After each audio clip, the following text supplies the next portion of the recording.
First time I ever saw Master Chief was Halo Combat Evolved on the original Xbox. Christmas morning, I remember opening that game up. The original Xbox theme with the green blob, whoop, whoop, whoop. Master Chief steps out of the Cairo pod, walks to Captain Keyes. Don't keep it loaded, son. You're going to have to find ammo as it goes along. Man, that still gives me chills to this day. So that's why I wanted to revisit Halo, The Fall of Reach. This book is amazing. I've come back to the now, because Halo's campaign Evolved has been announced.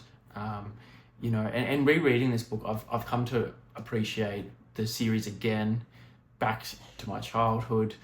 I remember reading this when I was a kid, and now coming back to it, I've actually found a lot more into it, which is why I wanted to make a video. This book is actually a lot darker, deeper, and more human than I originally remembered. Revisiting, this book as an adult, I've come to, appreciate Master Chief's more human elements of his character. Not as a kid, I thought he was like this machine, this robot. I actually genuinely thought he was a robot. I thought, pure hero, untouchable. Until I read the book. Obviously, I played the games before I read the book. You actually see more of the human element to Master Chief. He's unsure of himself. He doubts, whether he's actually capable. And you also see how he gets sort of transformed into this killing machine as well, from the child that you see him in the book. His transformation is I obey my superiors, I protect or help my squad mates, and I neutralize threats. That's the three forms of action that I only know. It's tragic, but it's also what makes it compelling. Is he's not a superhero. He's a human being that's sort of been molded into this, and there's an ethical dilemma or ethical story that goes along. One of the biggest themes of this book is the ethics of the Spartan 2 program, which is what is the creation of the Spartans. Someone raised in Western civilization, we have our concept of autonomy, dignity, individual worth, but we have to compare that with, humanity and the situation that it found itself in at that point. Dr. Halsley, the doctor responsible for this program, I think her actions were morally, objectively wrong, training children to be weapons, stealing them, kidnapping them from their parents, turning them into clones. But in the context of humanity's extinction, they become ancient Spartans, desperate society forging warriors out of necessity. There's a moment where John asks, "How do I win?" And she whispers to him, "I'll tell you how to win, John. You have to survive. Not triumph, not save the world, just survive." And that ethical dilemma comes back to humanity, and it's to win, we survive. We have to fight the Covenant, this, alien race that is so hell-bent on totally annihilating and glassing every planet that humanity lives on. This book really goes into the fragility of humanity as a species, and how an alien race just annihilates us. But also one of the characters, Sam's death had shown the Spartans that the Covenant was not invincible, but at a high cost. They would have to understand the difference between a life wasted and a life spent. And that's one of my favorite quotes in the book. As an adult reading that, it hits so much harder, a wasted life and a spent life.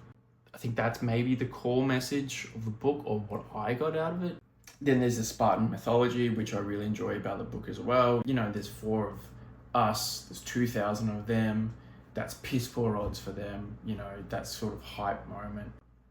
The Spartans are really like this superhero class, but you actually can see in the book that they're not invincible, and there's a lot more human element to them that you kind of see in the games. One thing the book does brilliantly is its portrayal of the Covenant as religious zealots. They're not villains per se. They're really devout in their concept of their religion. There's they're steadfast in their beliefs. It's not necessarily an evil desire to destroy. It's your destruction is the will of the gods, and we are their instrument, is how they perceive themselves. It's terrifying. Humanity isn't just fighting a strong enemy, it's fighting a holy war it doesn't understand. And almost compare that to the Mongols and Genghis Khan, in terms of the way that they saw themselves as the instrument of destruction.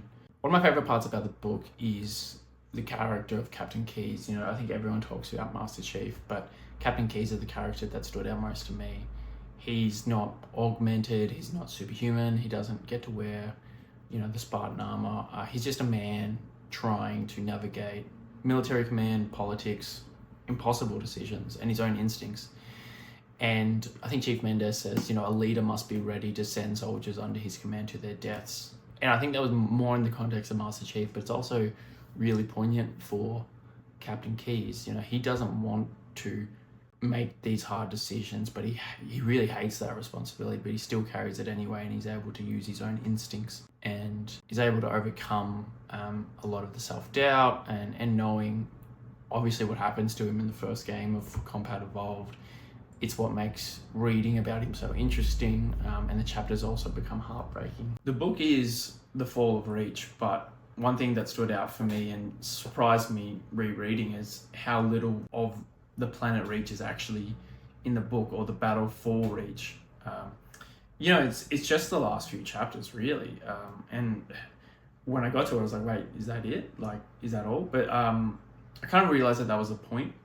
It's kind of this overwhelming force that is the Covenant. When the Reach falls, it falls fast. Humanity never had a chance. The Covenant's power is overwhelming. Obviously, we would get more into it with Halo Reach the game, and other books in the series. First Strike expands on it a lot more. The book shows why the events of Halo, the first Halo, matter, and why the Pillar of Autumn's escape is such a tremendous victory, really. It really sets the scene perfectly going into the first game. And comparing the Fall of Reach to Halo Reach, it's very different. The book's probably more psychological, it's more philosophical. Games and books are two different mediums. I don't think you can adequately compare the two. The game, Halo Reach, is an amazing game. It's audio visually stunning. It's awesome. I can't speak more highly of it.